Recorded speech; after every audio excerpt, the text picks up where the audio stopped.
สบายดีทุกคนมื้อนี้ค่อยจะพาทุกคนเนาะไปเบิ้งบรรยากาศภายในห้องของค่อยนะห้องเรียนของค่อยเนาะว่าก่อนที่อาจารย์บ่มาขึ้นห้องนะข้าเจ้าเฮ็ดหยังอยู่เด้เนาะเพื่อนภายในห้องเรียนเนาะที่ข่าวเนาะถ้าอาจารย์มาขึ้นห้องเนาะข้าเจ้าเฮ็ดหยังอยู่เวลาที่ว่างๆเนาะเวลาที่บ่เรียนนี่นะข้าเจ้าเฮ็ดหยังอยู่เด้เนาะเอาซึ่งเป็นทางด้านเนาะสบายดีFC สวัสดี FC ทั้งหลาย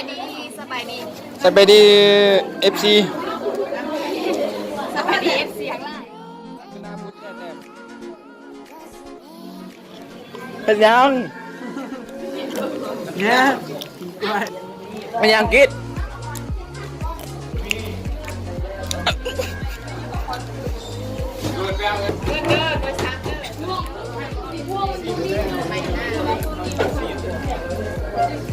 คืออีเซฟยีเนาะ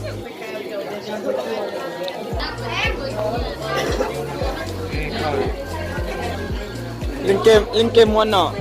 ม้วน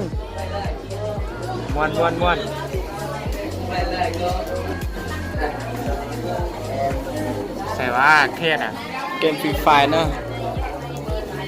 เชียร์เฮาเล่นเกมออกกันแม่กูอยู่ส่วนมึงเนี่ยออกก่อนเป็นยังเชียวเรียนหนังสืออ่ะเรียนหนังสือดิ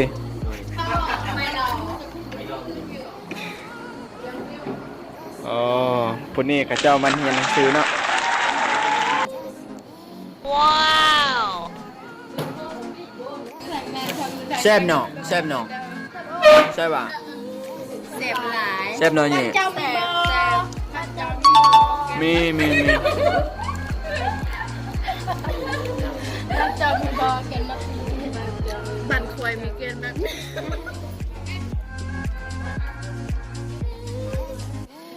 สบายบ่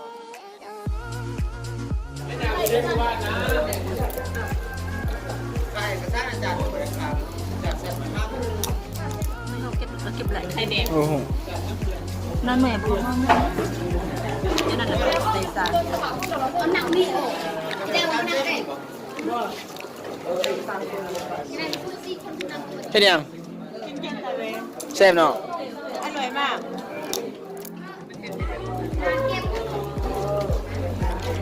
สิงทองเฮ็ดยังเล่นโทรศัพท์เสิร์ชหาเรียนหนังสือเนาะการมาขึ้นห้องนี่สบายเนาะสบายอ่ะสบายมีแต่เล่นโทรศัพท์เนาะว้าวโอ้นี่คงเป็นมัก